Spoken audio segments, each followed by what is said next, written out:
श्रीनिवासाय श्रीरामचन्द्राय नमोऽस्तु रामाय सलक्ष्मणाय देव्यै च तस्यै जनकात्मजायै नमोऽस्तु रुद्रेन्द्रयमानिलेभ्यो नमोऽस्तु चन्द्रार्कमरुद्गणेभ्यः नारायणं नमस्कृत्य नरं चैव नरोत्तमं देवीं सरस्वतीं व्यासं ततो जयमुदीरये राम जय राम जय जय राम श्रीकृष्ण गोविंद हरे मुरारे हे नाथ नारायण वासुदेव कृष्णाय वासुदेवाय हरये परमात्मने प्रणतक्लेशनाशाय गोविंदाय नमो नमः मंसीधरं सुन्दरमन्दहासं वृन्दावनस्थं नवनीरदाभं नमामि कृष्णं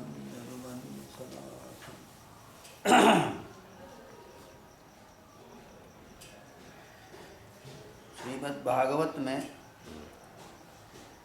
सदा सेव्या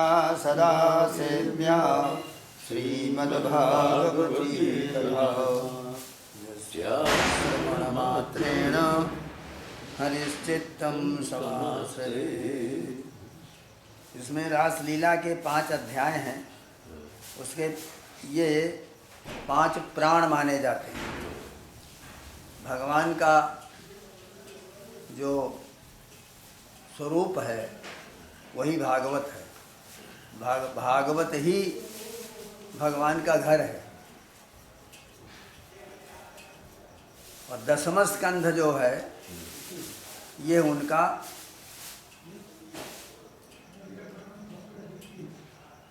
हृदय है। रासलीला के 5 अध्याय ये उनके 5 प्राण हैं। भगवान कृष्ण की परम अंतरंग लीला निज स्वरूप भूता गोपिकाओं, निज स्वरूप अब उन्हीं के रूप में जो गोपांगनाएं थीं, और हलादिनी शक्ति, परमाह्लादिनी आनंद देने वाली शक्ति राधा जी, उनके साथ ही दिव्याति दिव्य यह क्रीड़ा हुई है। रास शब्द का मूल रस है। रस स्वयं कृष्ण है। रसो वैसा रसम प्राप्ता सेवानंदी भवती, वेद में कहा गया है। तो रस ही वो ब्रह्म है। इस प्रकार से भगवान की बांसुरी वो भी जड़ को चेतन, चेतन को जड़, चल को अचल और अचल को चल, और विक्षिप्त को समाधिस्थ और समाधिस्थ को विक्षिप्त बनाती। भगवान का प्रेमदान प्राप्त करके गोपियाँ निसंकल्प निश्चिंत होकर घर के काम में लगी हुई थी। गुरुजनों की सेवा धर्म के काम में लगी हुई थी। कोई गोदोहन, कोई अर्थ के काम में लगी थी, कोई साज श्रृंगार काम के साधन में व्यस्त थी, कोई पूजा पाठ आदि मोक्ष साधन में लगी हुई थी। सब लगी हुई थी अपने अपने काम में, परंतु वास्तव में वे उनमें से एक भी पदार्थ नहीं चाहती थी। जो काम कर रही थी उसका फल नहीं चाहती थी। यही उनकी विशेषता थी। इसलिए वो साधन सिद्धा और नित्य सिद्धा, ये बंसी ध्वनि सुनते ही उनका ध्यान गया। काम पूरा करके चलें ऐसा उन्होंने नहीं सोचा और चल पड़ी। साधक सन्यासी के समान जिसका हृदय वैराग्य की प्रदीप ज्वाला से परिपूर्ण है, किसी ने किसी से भी पूछा नहीं, सलाह भी नहीं किया। अस्त व्यस्त गति सी जो जहाँ पर थी उसी जगह से वो चल पड़ी। गोपियाँ ब्रज और कृष्ण के बीच में मूर्तिमान वैराग्य हैं या मूर्तिमान प्रेम है, क्या इसका निर्णय कोई कर सकता है? साधना के जो भेद हैं, मर्यादा पूर्ण वैध साधना, मर्यादा के साथ अपने सीमा में रहते हुए विधि विधान के साथ वैध साधना, और मर्यादा रहित अवैध प्रेम साधना, दोनों के ही अपने अपने स्वतंत्र नियम है। इस तरह से कृष्ण की यह शिक्षा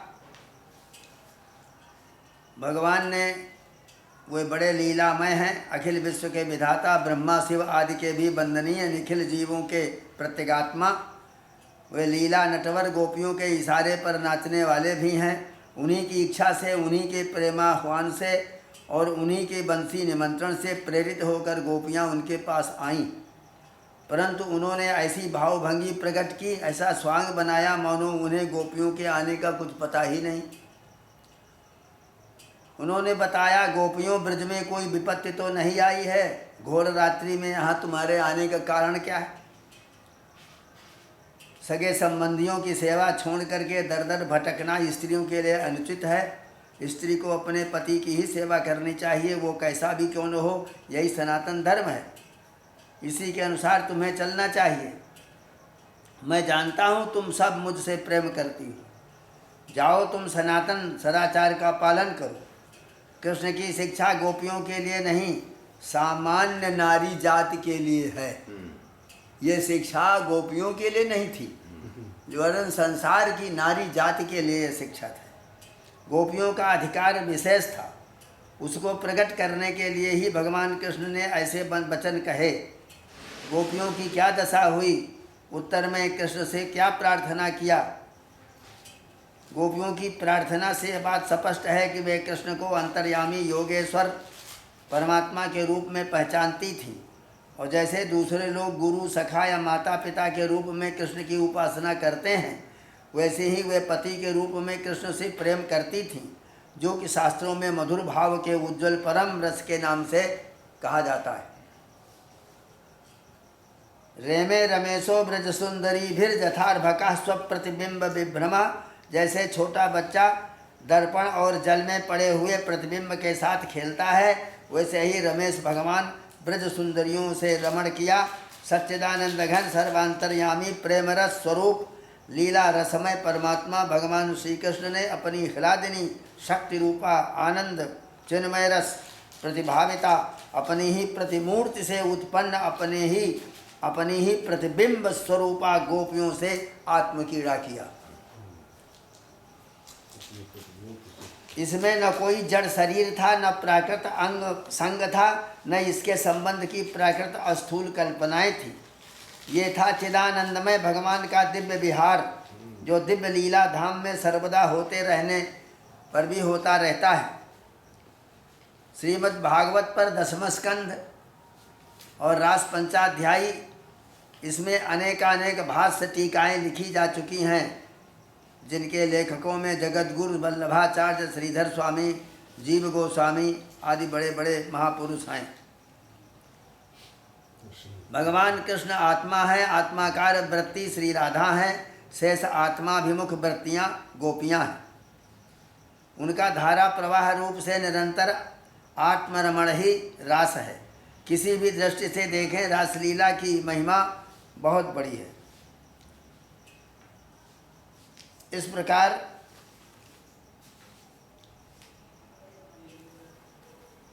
गोपियाँ बंसी ध्वनि सुनकर वन में जाने लगी। सगे संबंधियों ने उन्हें जाने से रोका भी। अपनी बालिकाओं को भला कौन बाहर जाने देगा, फिर भी वह चली गईं। इससे घर वालों को किसी प्रकार की अप्रसन्नता नहीं हुई, और उन्होंने उन गोपियों को, उन स्त्रियों को अपने पास ही पाया, क्यों बैठी हैं। किसी भी दृष्टि से रासलीला दूषित प्रसंग नहीं है, बल्कि अधिकारी पुरुषों के लिए संपूर्ण मनोमल को नष्ट करने वाली लीला है। ये काम विजय लीला है।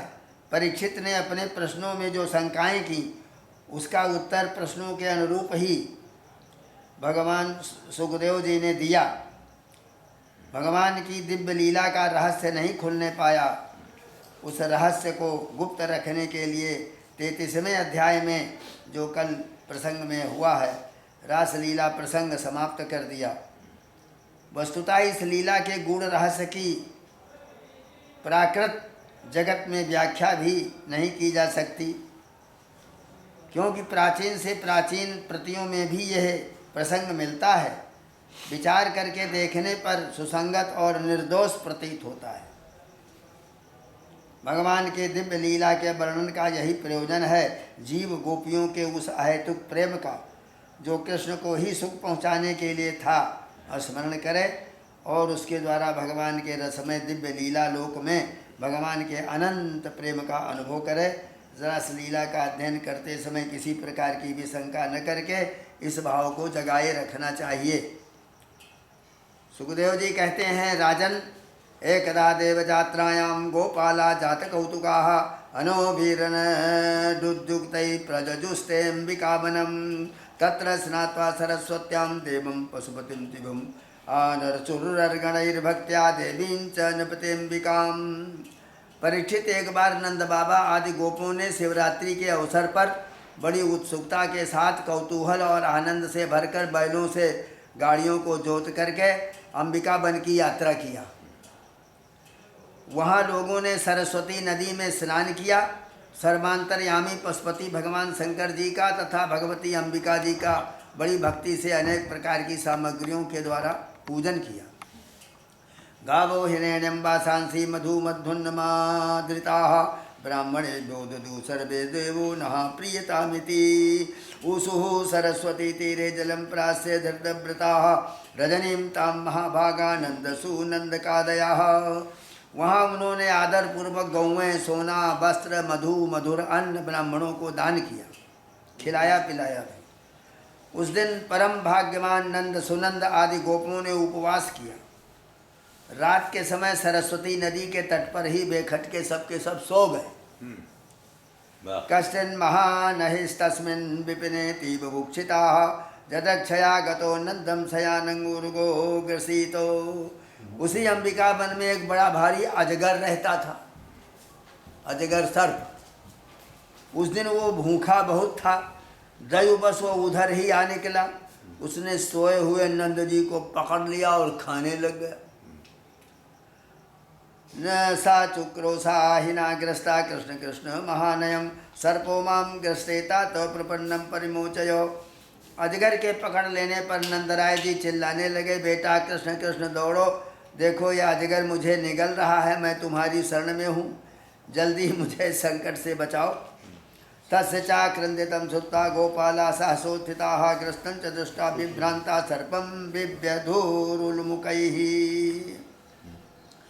नंद बाबा का चिल्लाना सुन करके सब गोप एकाएक खड़े हुए और अजगर के मुंह में देखकर घबरा गए। अब वे लुकठियों से, उसको जली हुई लकड़ियों से मारने लग गए, उस अजगर को मारने लग गए। अला तैर्दह्यमानोऽपि नामुञ्चत मुरंगमः तमप्रसत पदाभ्येते भगवान सात्वतां पतिः। कहते जलती हुई लकड़ियों से मारने पर भी उसने छोड़ा नहीं, उनको निगले जा रहा था। इतने में भक्त वत्सल भगवान कृष्ण ने वहाँ पहुँचकर अपने चरणों से उस अजगर को छू लिया।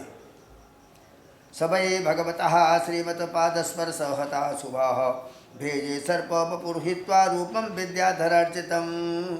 भगवान के चरणों का स्पर्श होते ही अजगर के सारे अशुभ भस्म हो गए और वह उसी क्षण अजगर का शरीर छोड़कर विद्याधरार्चित सर्वांग सुंदर रूपवान बन गया। तमा प्रच्छत ऋषिकेश प्रणतं समुपस्थितं दीप्यमानेन वपुषा पुरुषं हेममालिनं को भवान् परयाभिलक्ष्या लोचतेऽद्भुतदर्शना कथं जुगुप्सिता मेतां गतिं वा प्रापितो वसाः। और उस पुरुष के शरीर से दिव्य ज्योति निकल रही थी। ये सोने के हार पहने हुए था। वो प्रणाम करने के बाद हाथ जोड़कर भगवान के सामने खड़ा हुआ और पूछा, तब भगवान ने पूछा, तुम कौन हो? तुम्हारे अंग अंग से सुंदरता निकल रही है, तुम देखने में बड़े सुंदर जान पड़ते हो, तुम अजगर योनि में कैसे आए? सर्प उवाचो अहम विद्याधरा कश्य सुदर्शन इति श्रुताः श्रिया स्वरूप संपत्त्याभिमानेन आचरं दिशो ऋषीन् विरूपानङ्गिरसः प्राहसं रूपदर्पिता तैरिमां प्रापितो योनिं प्रलब्धैस्वेन पापमना। भगवान, पहले मैं एक विद्याधर था, मेरा नाम था सुदर्शन। मेरे पास सौंदर्य तो था ही, लक्ष्मी भी बहुत थी, इससे मैं विमान में चढ़कर घूमा करता था। एक दिन मैंने अंगिरा गोत्र के कुरूप ऋषियों को देखा।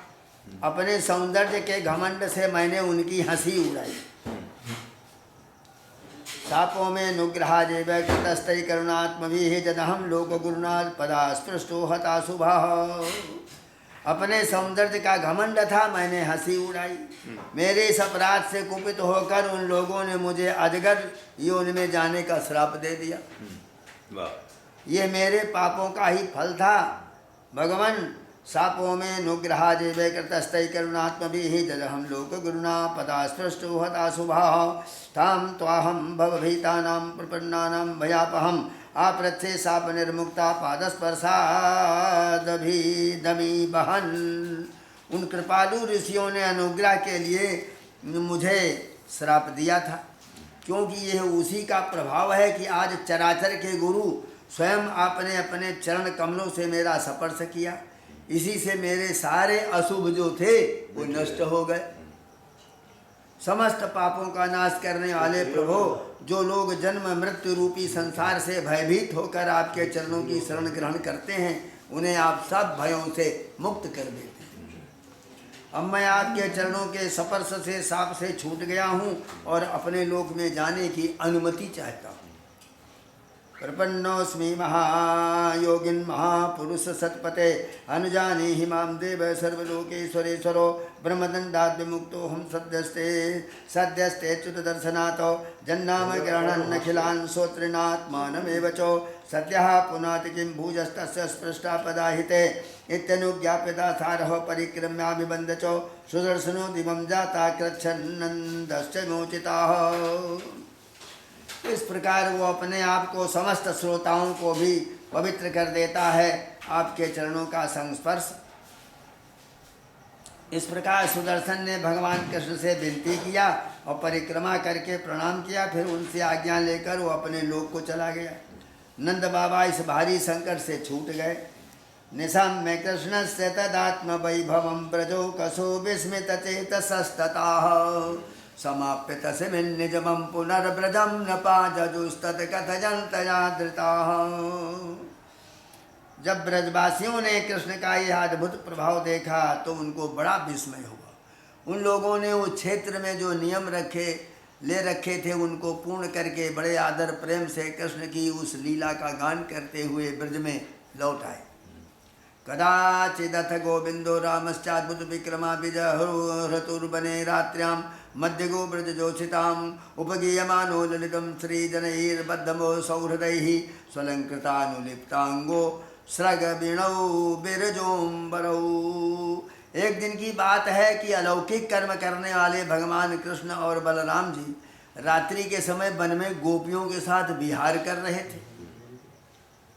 भगवान कृष्ण निर्मल पीतांबर, बलराम जी नीलांबर धारण किए हुए थे। दोनों के गले में फूलों के सुंदर सुंदर हार लटक रहे थे। शरीर में अंगराग सुगंधित चंदन लगा था। सुंदर सुंदर आभूषण पहने हुए थे। गोपियां बड़े प्रेम और आनंद से ललित स्वर में उन्हीं के गुणों का गान कर रही थी।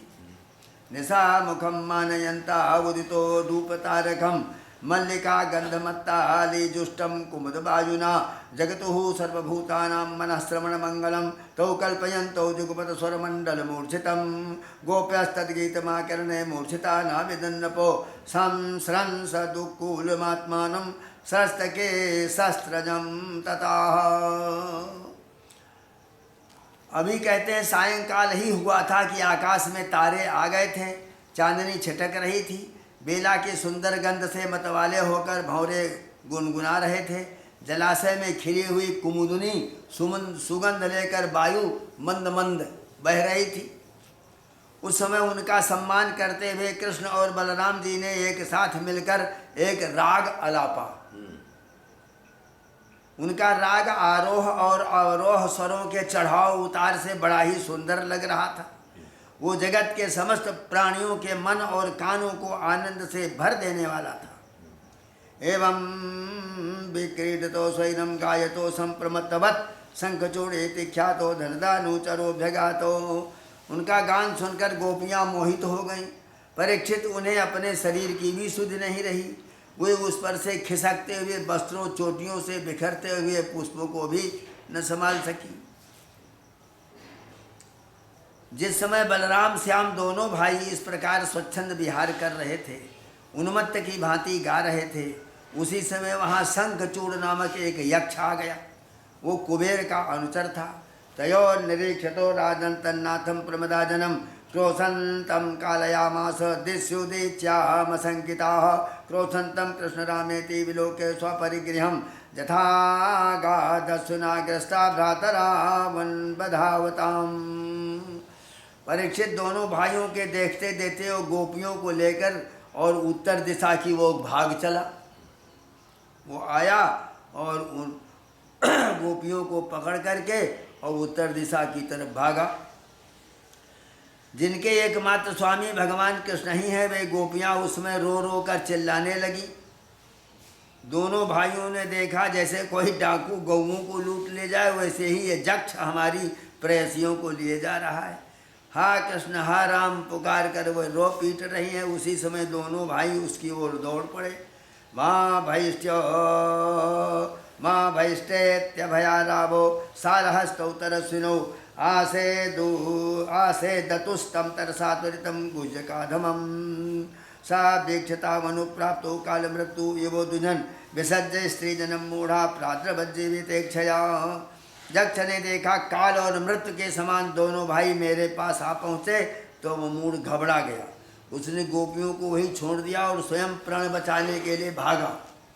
तमन्व धावत गोविंदो जत्र जत्र सधावती जिहीर्खुस्ततशिरो रत्नम तस्थौ रक्षन स्त्रियो बलाहा। तब स्त्रियों की रक्षा करने के लिए बलराम जी वहीं खड़े रहे। भगवान कृष्ण जहाँ जहाँ वो भाग कर गया उसके पीछे पीछे दौड़ते चले गए। वे चाहते थे कि उसके सिर की चूड़ामणि निकाल लें। कुछ ही दूर जाने पर भगवान ने उसे पकड़ लिया और उस दुष्ट के सिर पर कस करके घूंसा मारा। चूड़ामणि के साथ उसका सिर भी धड़ से अलग कर दिया। इस प्रकार भगवान कृष्ण ने शंख चूड़ को मारकर वो चमकीली मणि लेकर लौट आए और सब गोपियों के सामने ही उन्होंने बड़े प्रेम से वो मणि बड़े भाई बलराम जी को दे दिया। शंखचूड़म निहत्येवं मणिमादाय भास्वरम अग्रजाया ददात प्रीत्या पश्यन्तीनां च जोषिताम्। शंखचूड़ के शरीर में सिर में एक मणि थी, बड़ी दिव्य मणि थी। वो जहाँ पर रहती है वहाँ पर वर्षा होती है, फल लगते हैं, खेत बड़े अच्छे होते हैं, कभी किसी को रोग नहीं होता, बाधाएं नहीं होती, ऐसी वो मणि थी, चमत्कारी। तो वो आकर बलराम जी को दे दिया।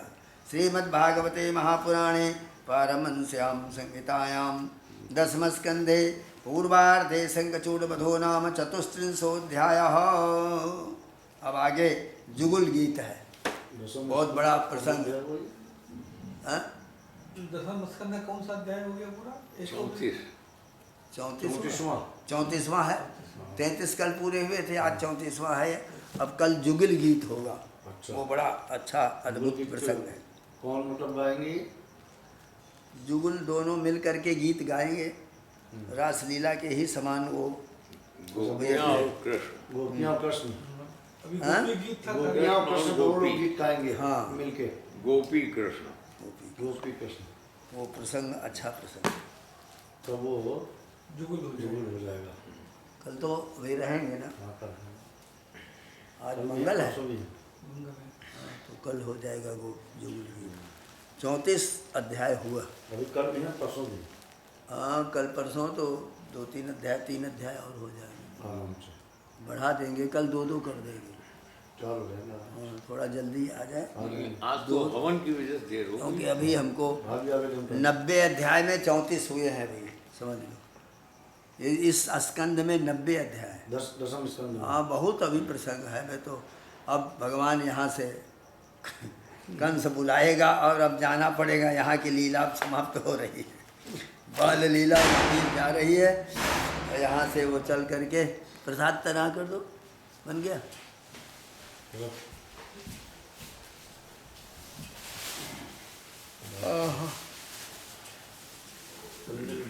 अरे राम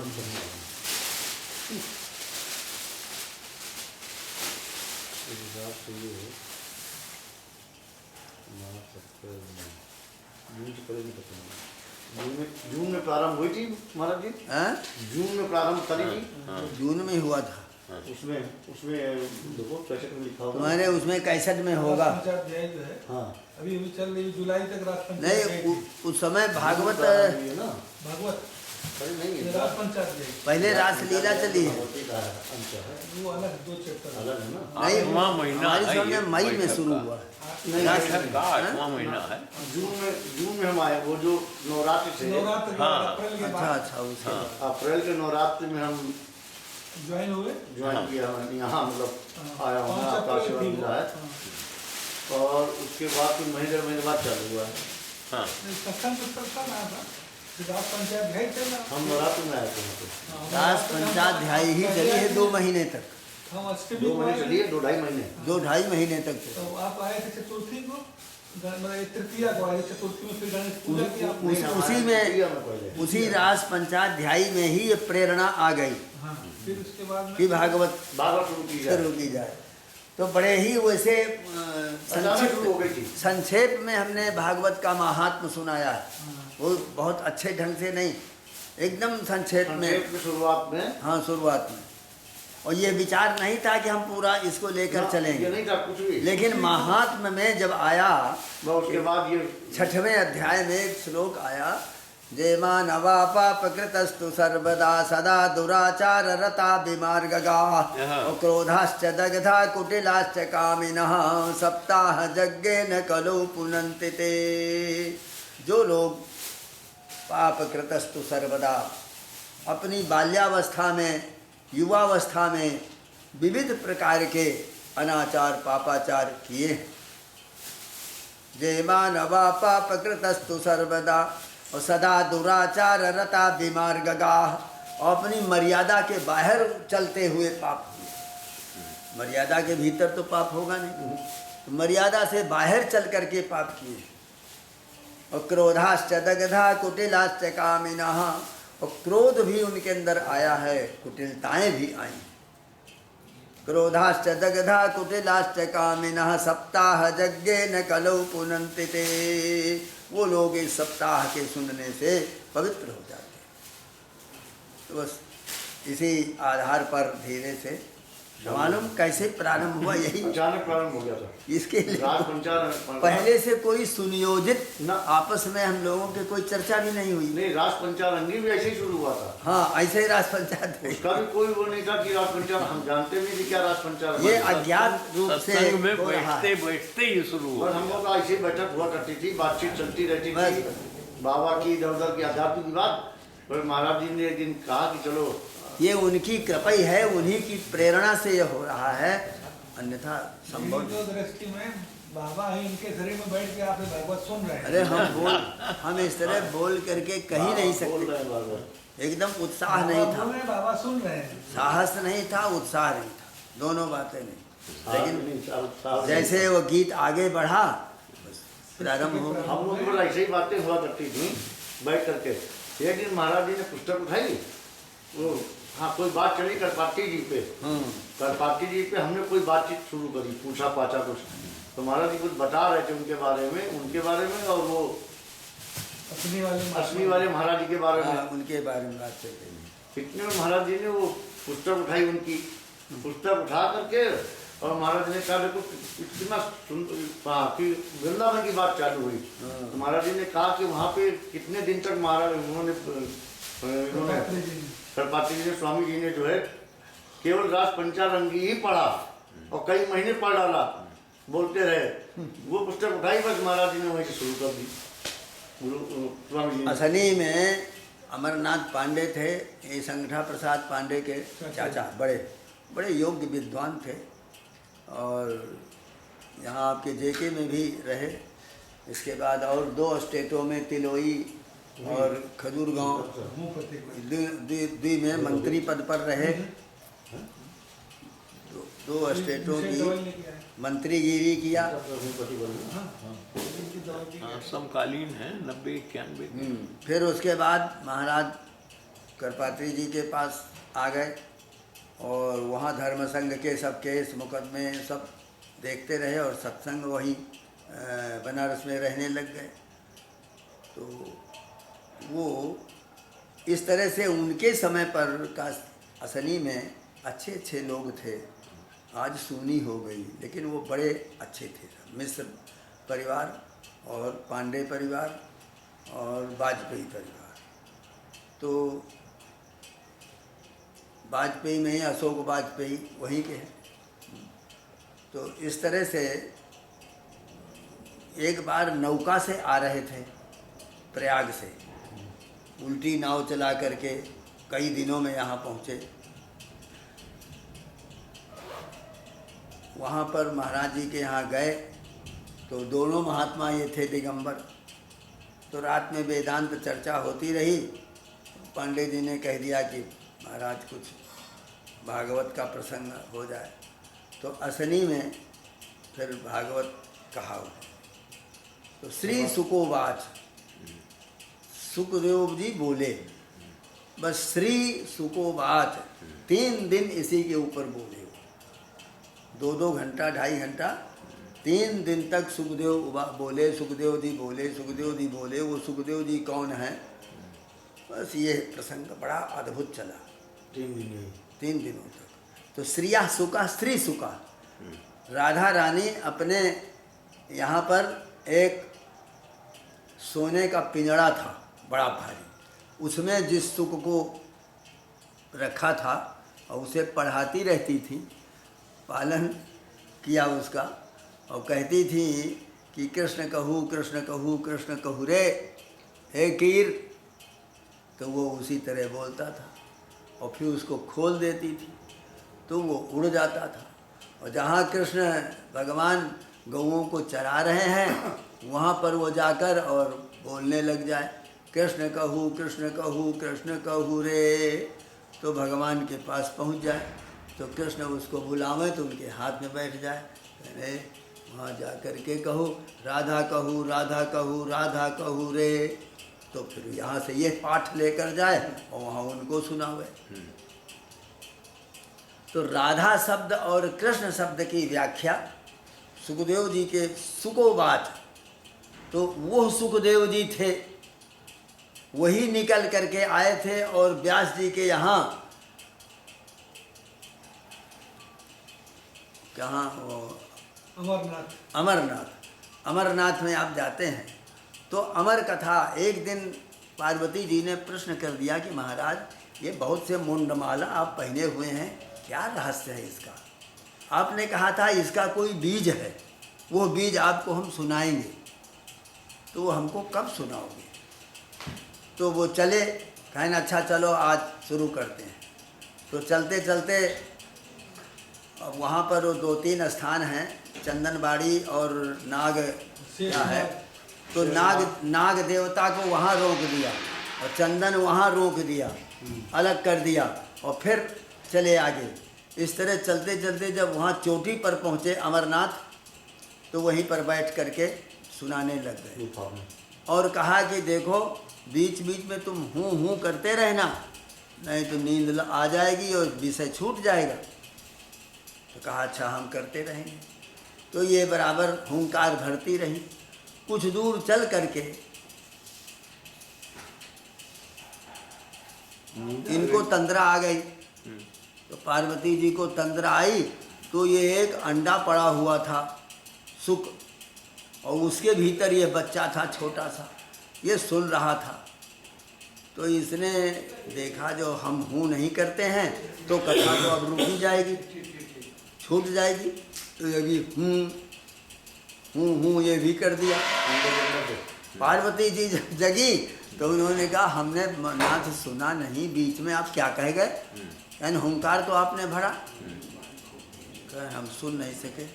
तो फिर किसने सुना? अब देखा तो वहाँ कोई नहीं, तो एक अंडा और सुका का पड़ा हुआ था। अरे कहन यही सुन रहा है, उठाया त्रिशूल, उसको लेकर मारने के लिए दौड़े, भागा। वो तीनों लोकों में वो भ्रमण करता फिरा, कहीं पर भी शंकर जी पीछे। तो वह आकर के व्यास जी की कुटिया में घुस गया और घुस करके उनकी पत्नी के ही शरीर में प्रविष्ट हो गया। व्यास जी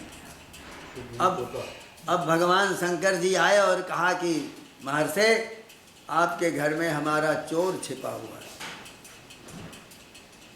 अच्छा ठीक है, अब वो विलीन हो गया उनके शरीर में, तो अब तुम्हारे को एक बहुत तेजस्वी और हमारे स्वरूप का अत्यंत तेजस्वी बालक तुमको प्राप्त होगा। तो एक दिन व्यास जी यज्ञ करने के लिए, वो अरणी होती है उसको मंथन किया जाता है, अग्नि निकलती जब यज्ञ में, उसी से आग बनाई जाती है। तो मंथन कर रहे थे और एक उर्वशी जा रही थी, उसे देख करके बड़े हाव भाव से देख रही थी, काम वासना पैदा हुई। तो जय भगवान, आंधी आ गई क्या? हाँ आंधी आ गई। वो विषय इसी तरह थोड़ी सी भिन्न प्रकार से है। एक कथा मिलती है कि अरणी से पैदा हुए थे सुखदेव जी, लकड़ी से बीज गिरा और मंथन कर रहे थे, उसी में प्रकट हो गए, तो उनको वहीं पर वेद पढ़ाने लग गए। दूसरी कथा है कि गर्भ में ये बैठे रहे, जन्म नहीं लिया, 12 वर्ष बीत गए। जब 12 वर्ष बीत गए तो बहुत परेशान व्यास जी, बच्चे का हम अपने बालक का मुख कैसे दर्शन करें, हम इतने दुर्भागी हैं कि लड़के का मुख ही नहीं देख पाते। आया भी तो गर्भ में बैठा हुआ है।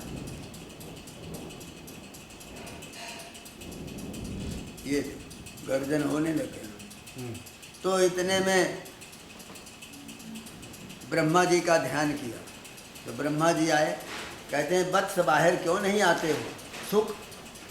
उन्होंने कहा प्रभु तव माया विमोहिता, तुम्हारी माया बड़ी विचित्र है।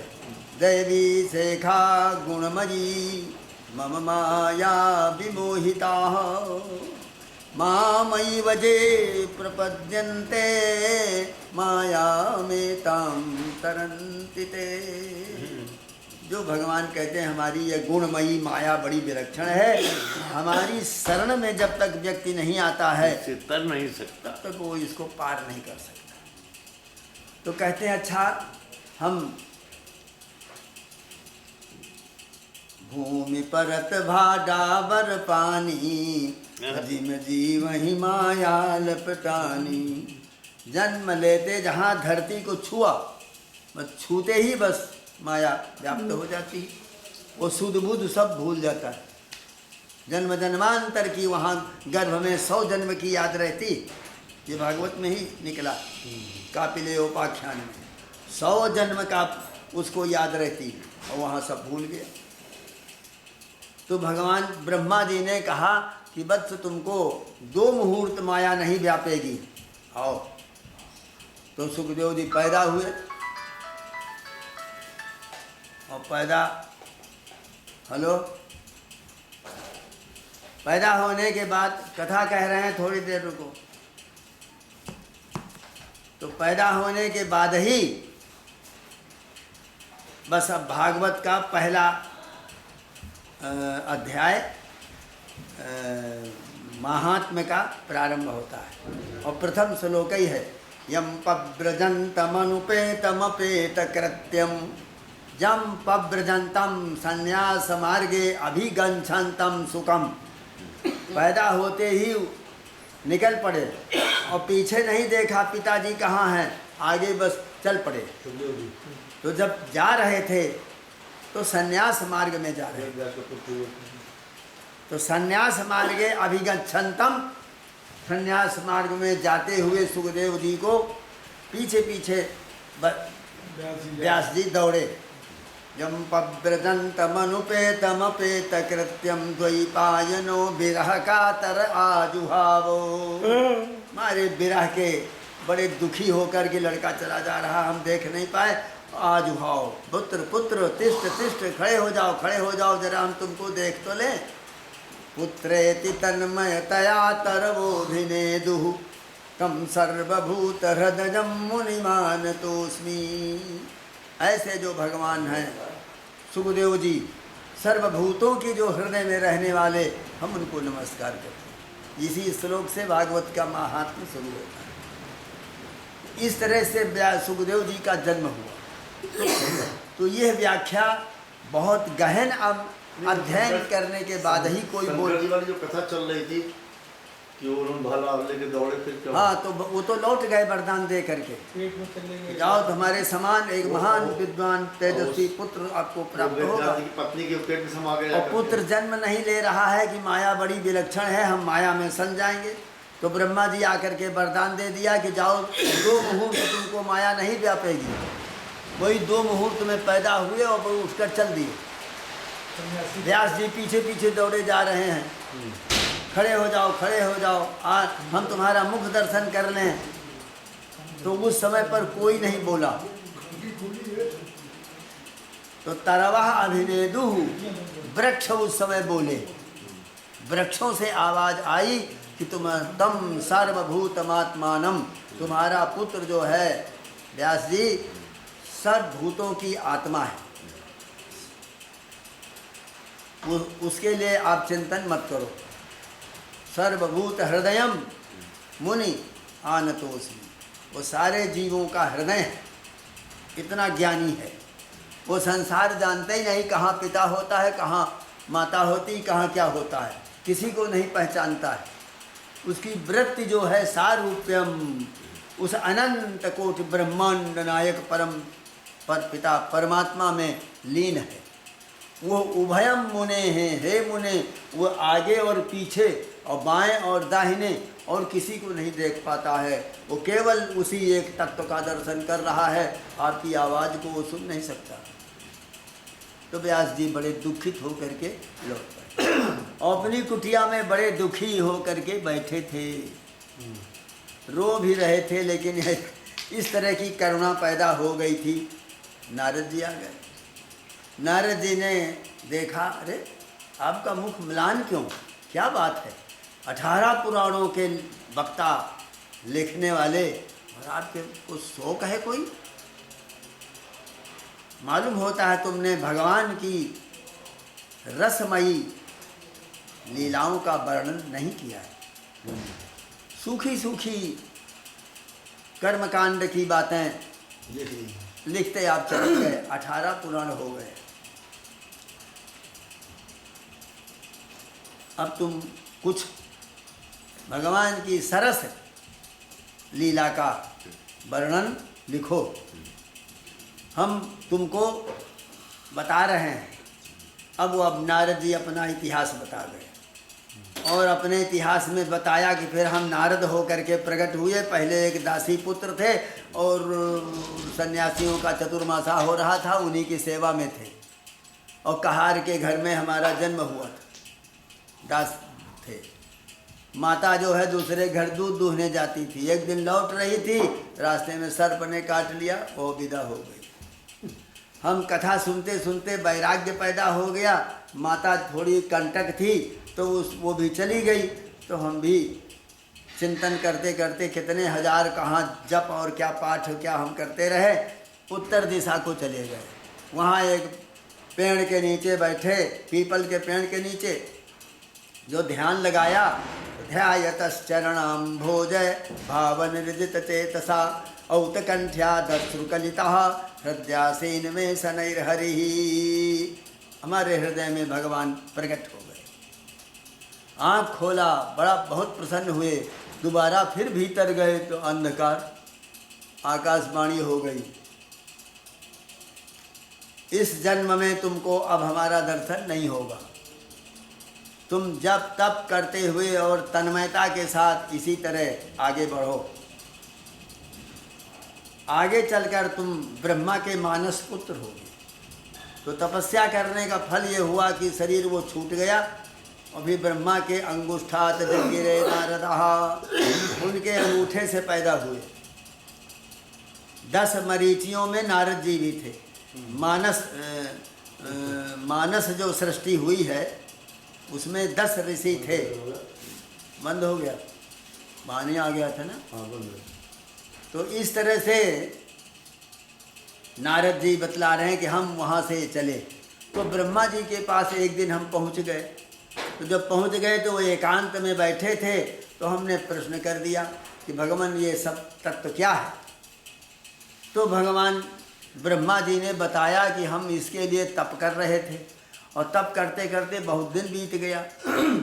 तो फिर हंस अवतार धारण करके भगवान आए। कृष्ण जो हैं वो हंसावतार धारण करके आए और उन्होंने हमको 4 श्लोक की भागवत पढ़ाई।